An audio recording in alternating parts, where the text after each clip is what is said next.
మన ప్రియ ప్రభువును, ప్రియ రక్షకుడును, లోక పాపములను మోసుకుని పోయే గొర్రెపిల్లగా ఆయన లోకానికి రక్షకుడిగా, విమోచకుడిగా తన ప్రజలను ఆయనే రక్షించును కనుక యేసు అని పిలువబడతారని లేఖనములో చెప్పిన ప్రకారంగా లోకరక్షకుడిగా ఈ లోకానికి వచ్చి లోకములో ఉన్నటువంటి మానవుని యొక్క పాప మలినాల నుంచి విడిపించి రక్షించటానికి ఈ లోకానికి వచ్చినటువంటి దైవ కుమారుడైనటువంటి యేసయ్య పరిశుద్ధ నామములో తిరిగి మనమంతా కూడా ఈ విధంగా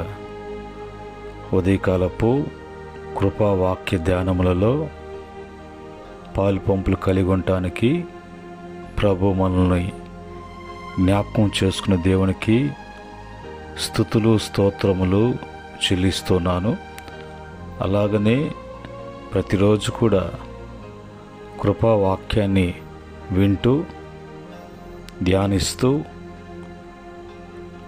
హృదయంలో అంగీకరిస్తూ అనుసరిస్తున్న బిడ్డలకు ప్రభు పేరిట వందనములు, ప్రభు పేరిట శుభములు తెలియచేస్తూ ఉన్నాను. ప్రియ దేవుని బిడ్డలారా, ఈ సమయంలో దేవుని వాక్యాన్ని చదువుకొని ప్రార్థనాపూర్వకంగా వాక్యాన్ని మనం ధ్యానం చేద్దాం. లూకాసు సువార్త 23వ అధ్యాయము 34వ వచనాన్ని చదువుకొని ప్రార్థనాపూర్వకంగా మనము ధ్యానం చేద్దాం. యేసు, తండ్రి, వీరేమి చేయుచున్నారో వీరెరుగరు గనుక వీరిని క్షమించమని చెప్పాను. వారు ఆయన వస్త్రములను పంచుకొనుటకై చీట్లు వేసిరి. ప్రేమగల తండ్రి, జీవం కలిగినటువంటి కనికిరా పూర్ణుడా, నీ సన్నిధిలో మీరు సిలువ మీద పలికినటువంటి మొదటి మాటను మేము ధ్యానం చేస్తూ ఉన్నాం. ఇందులో ఉన్నటువంటి సత్యాన్ని బయలుపరచండి, గొప్ప వివరణ దయచేయండి. అనేక మందికి రక్షణ కలగటానికి, మీ రక్షణ కార్యం జరగటానికి సహాయం చేయమని యేసుక్రీస్తు నామములు అడిగి వేడుకుంటున్నాము తండ్రి, ఆమెన్. ప్రియమైన దేవుని బిడ్డలారా, ఈ సమయంలో యేసు ప్రభు సిలువ మీద పలికినటువంటి 7 మాటలలో మొదటి మాటగా మనము లూకాసు సువార్త 23వ అధ్యాయము 34వ వచనములో ఉన్నటువంటి మాటను చదువుకున్నాం.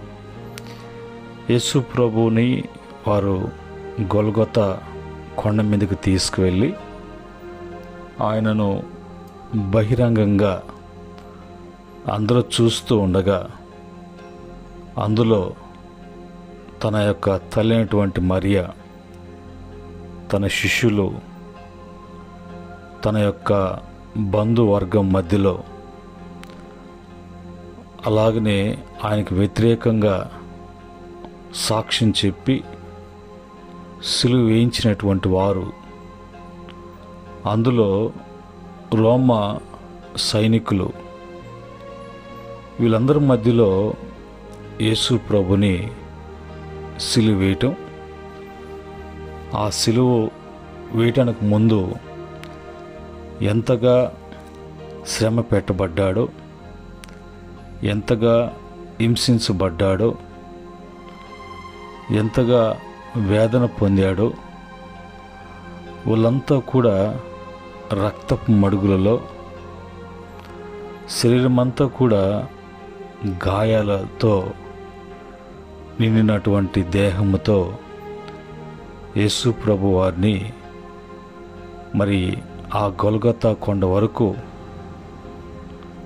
విడిచిపెట్టకుండా ఆయన్ని మార్గమధ్యలో కూడా అవమానిస్తూ, హేళన చేస్తూ, దూషిస్తూ, గాయం మీద గాయం చేస్తూ 3 మేకుల మీద సిలువ వేయటానికి, 3 మేకుల మీదే ఆ పరిశుద్ధుని యొక్క దేహము సిలువ మీద ఏలాడుతూ ఆ ఎత్తైనటువంటి ప్రదేశంలో ఆయన మరి వేలాడుతున్నటువంటి దేహంగా కనిపిస్తుంది. ఇంత వేదనలో, ఇంత బాధలో, అంత శ్రమలో కనీసము శక్తి లేనటువంటి, శక్తిహీనుడిగా ఉన్నటువంటి, ఇంకా ఆ దేహములో ప్రాణము నిలిచి ఉండటానికి కూడా అవకాశమైనటువంటి పరిస్థితుల్లో కూడా యేసు ప్రభు అక్కడ కూడా ఆయన ప్రార్థన చేస్తున్నాడు పరలోకములో ఉన్నటువంటి తండ్రికి. తన జీవితాన్ని ప్రార్థనతో ప్రారంభించి ప్రార్థనతో ముగించినటువంటి ఒక మాదిరికరమైనటువంటి జీవితాన్ని యేసయ్య తన బిడ్డలకి చూపిస్తూ ఉన్నాడు. అనేక పర్యాయాలు నన్ను పోలి నడుచుకోండి అని ఆయన శరీరధారిగా సమాజంలో బోధిస్తున్నప్పుడు ఆ యొక్క ప్రస్తాపన చాలా సందర్భాల్లో యేసు ప్రభు వారు మాట్లాడుతూ ఉన్నటువంటి సందర్భాలు మనం చూడగలం. అయితే ఇక్కడ ఈయన చేసినటువంటి ప్రార్థనలో ఏంటి అర్థమో, ఏంటి ఆ భావమో, ఏంటి ఆ చివరి క్షణాల్లో కూడా ఆ స్వభావమో అని చూసినప్పుడు మరొకసారి యేసు తండ్రి వీరు ఏమి చేయుచున్నారో వీరు ఎరుగరు, వాళ్ళు చేస్తున్నటువంటి హేళన, వాళ్ళు హింసిస్తున్నటువంటి హింస, వాళ్ళు గాయపరుస్తున్నటువంటి గాయాలు, అందులో అవమానాలు అనేక విధములుగా చెలరేగుతూ ఉంటే వాళ్ళ యొక్క ఆశను వాళ్ళు తీర్చుకున్నటువంటి వారిగా ఆ విధంగా యేసు ప్రభువారు అక్కడ శిలువ మరణం పొందుతుంటే వాళ్ళకి ఎంత ఆనందంగా ఉన్నదో,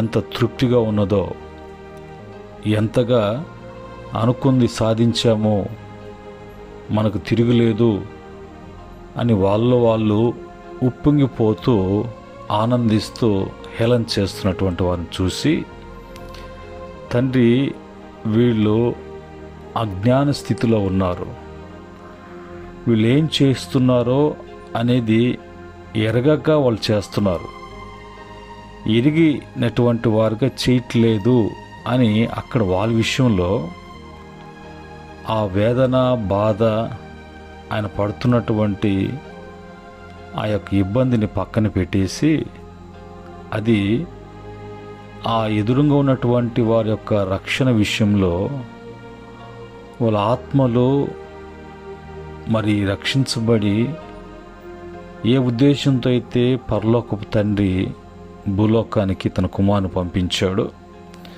ఆ రక్షణ కార్యము వారి జీవితాల్లో జరగటానికి, ఆ రక్షణ అనేది గ్రహించినటువంటి అజ్ఞానులు కాబట్టి ఆ అజ్ఞాన స్థితిలో వాళ్ళు ఉన్నారు, వాళ్ళు తెలిసి చేయట్లేదు కనుక వారిని క్షమించు అని వారి పక్షంగా ఆ శిలువ మీద మధ్యవర్తిగా ఉంటూ పరలోకం ఉన్నటువంటి తండ్రికి ప్రార్థన చేస్తున్నాడు. తండ్రి వీరిని క్షమించుము, వీరు ఏమి చేయుచున్నారో తెలియదు, అజ్ఞాన స్థితిలో ఉన్నారు అన్నటువంటి ఆ సమయంలో అలాంటి ప్రార్థన చేయటం అనేది, అలాంటి స్వభావముతో ప్రార్థన చేయటం అనేది ఆ యొక్క మనసు ఆ యొక్క స్వభావము ఆ చివరి క్షణాల్లో కూడా ఆయన ప్రేమిస్తున్నాడు, ప్రేమ చూపిస్తున్నాడు అని నిరూపించుకుంటున్నటువంటి సందర్భంగా కనిపిస్తుంది. దీన్ని ఇంగ్లీష్లో father forgive them for they do not know what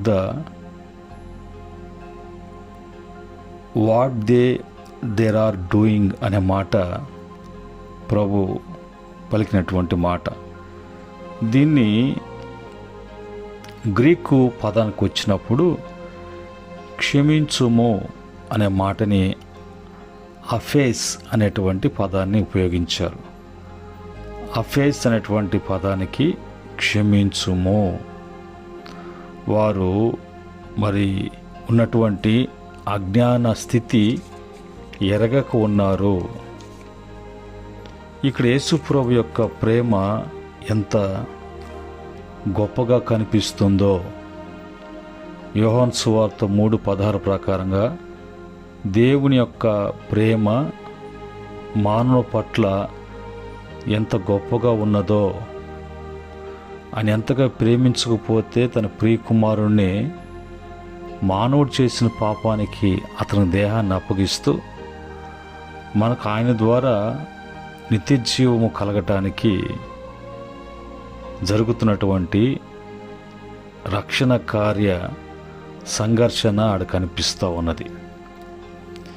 ఇక్కడ మనము చూసినప్పుడు క్షమ యొక్క శక్తి మనల్ని బాధించిన వారిని కూడా క్షమించాలి అని చూపిస్తూ ఉంది.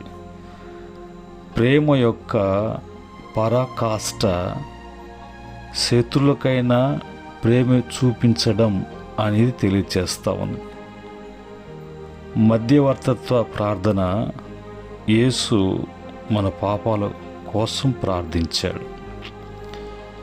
ఇది మనం రెఫరెన్స్లకు వెళ్ళినప్పుడు మత్తయి సువార్త 5వ అధ్యాయం 44వ వచనంలో మీ శత్రువులను ప్రేమించుడి అని స్వయంగా స్టార్టింగ్లో ప్రభు ఆయన కొండ మీద ప్రసంగంలో ఆ మాట అంటారు. రెండవది యెషయా గ్రంథం 53వ అధ్యాయం 12వ వచనంలో అతడు అపరాధముల కొరకు ప్రార్థించినట్లుగా అక్కడ మనం చూస్తూ ఉన్నాం. అలాగనే ఒక థియాలజీ మీనింగ్ ప్రకారంగా మనకు నష్టం చేసిన వారిని క్షమించాలి, కోపము కాకుండా ప్రేమతో స్పందించాలి, దేవుని ముందు ఇతరుల కోసం ప్రార్థన చేయాలి అనేది ఒక ఆత్మీయ బోధ మనకు చేస్తున్నట్లుగా, అక్కడ ప్రార్థన చేస్తున్నట్టుగా విశ్వాసులైనటువంటి బిడ్డలకు ఒక ఆత్మీయ బోధలాగా బోధిస్తున్నట్లుగా ఆ శిలువ మీద ఉండి ఆయన పలుకుతున్నటువంటి మొదటి మాట. ఆ క్రమంలో బైబిల్లోకి వెళ్ళినప్పుడు క్షమ అనేది దేవుని యొక్క స్వభావం. నిర్గమకాండము 34వ అధ్యాయము 6వ వచనములో దేవుడు కృపగలవాడు, క్షమించువాడు. మనము ఆయన బిడ్డలుగా మనం చేయవలసింది కూడా అదే, కానీ వేరొకటి మనం చేయకూడదు అని తెలియపరచడానికి, మనం తెలుసుకోవటానికి వాక్యం చెప్తున్నటువంటి మాటలు. అలాగనే కీర్తన 103వ కీర్తన 12వ చరణంలో మన పాపములను ఆయన దూరం చేస్తున్నాడు, పాపాలకు మనం దూరం కావటం అనేది జరుగుతున్నది.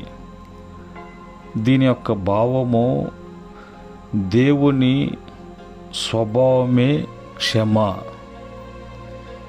యేసు అదే స్వభావాన్ని శిలువ మీద మనకు చూపిస్తున్నట్లుగా, మనకు తెలియపరుస్తున్నట్లుగా కనిపిస్తుంది. కనుక మన జీవితంలో కూడా ఎప్పుడు కూడా మనము ఇతరులను క్షమించేటువంటి వారంగా ఉండాలి. శత్రువులకైనా మనము క్షమించేటువంటి వారంగా ఉండాలి అనేది యేసు ప్రభు ఆయన చేస్తూ మనకు చూపిస్తున్నటువంటిది. అలాగనే అజ్ఞానం వలన చేసినటువంటి పాపం అపోస్తుల కార్యము 3:17 ప్రకారంగా మీరు అజ్ఞానంతో చేశారని నాకు తెలుసు. దానికి చాలామంది మరి చేసేటువంటి పాపం ఎలాగుంటుందంటే, వాళ్ళు తెలిసి కాకుండా తెలియక తప్పు చేసేటువంటి వారు చాలామంది ఉంటారు. కానీ వాళ్ళ దృష్టిలో వాళ్ళు ఏదో గొప్పగా సాధించాం, మేం చేశాం అని గొప్పలు చెప్పినటువంటి వారు ఉంటారు. కానీ వారిలో తెలియక అజ్ఞాన స్థితిలో ఉండి ఇది చేస్తున్నాను, ఇది తప్పు, పాపము, ఇది చేయకూడదు అనేటువంటి మరి ఆలోచన లేక చేస్తున్నారు. అందుకే యేసు ప్రభు వారు వాని గురించి వారికి తెలియదు అనేది దేవునికి మొరపెట్టుకుంటున్నట్లుగా ఆయన మరి మధ్యవర్తిగా ఉండి చేసేటువంటి ప్రార్థన, మరి అతని యొక్క అపరాధముల కొరకు, వారి యొక్క అపరాధముల కొరకు ఆయన ప్రార్థన చేస్తున్నట్లుగా యెషయా గ్రంథము 53:12లో యేసు ఎప్పుడు కూడా మన కొరకు కూడా ప్రార్థన చేస్తూ పరలోకానికి వెళ్ళినా కూడా తండ్రి కుడి పార్శ్వన ఉంటూ మన పక్షంగా ఎల్లప్పుడూ విజ్ఞాపన చేస్తున్నటువంటి వాడుగా అక్కడ మనకు 1 యోహాను పత్రిక 2వ అధ్యాయంలో మనం చూడగలం. ఒక మాటలో యేసు మనకు మధ్యవర్తిగా ఆ చూపిస్తున్నటువంటి క్రమాన్ని బట్టి మనము కూడా ఇతరుల కొరకు ప్రార్థన చేసేటువంటి వారంగా ఉండాలి. ఇది ఆయన చేశాడు, ఎలాగుండి చేశాడు, ఏ స్థితిలో ఉండి చేశాడు, ఎక్కడి నుండి చేశాడు, ఆయన ఏ విధంగా మరి క్షమించాడు, ఆయనలో ఉన్నటువంటి క్షమాపణ అనేది ఎంత గొప్పగా ఆయన ప్రేమను కనపరుస్తుంది అనేది మనం తెలుసుకొని మన పట్ల ఇతరులు చేసేటువంటి తప్పులు వాళ్ళు తెలియకయే అజ్ఞానులు అనేది యేసు ప్రభు స్వయాన శిలువ మీద పలికినటువంటి మొదటి మాట ప్రకారంగా మనము క్షమిస్తూ ప్రార్థన చేసేటువంటి వారంగా ఉండాలి అనేది తెలియపరుస్తుంది. అలాగనే మరి మనం క్షమించకపోతే తిరిగి అది మనకి ప్రమాదంగా ఏర్పడుతుంది.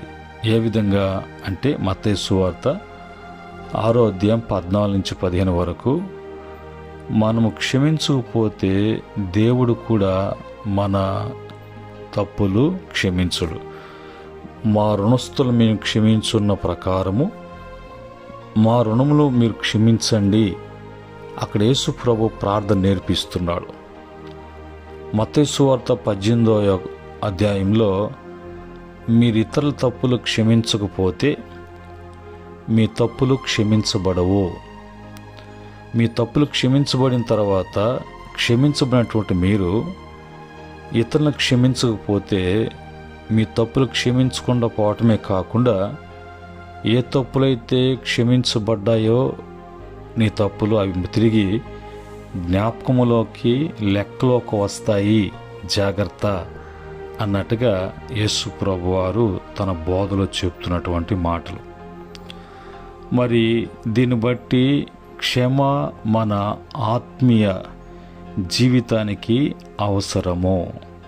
క్షమ లేకపోతే, క్షమించకపోతే మనము హృదయాన్ని కఠినపరుచుకున్నటువంటి వారంగా ఉంటాం.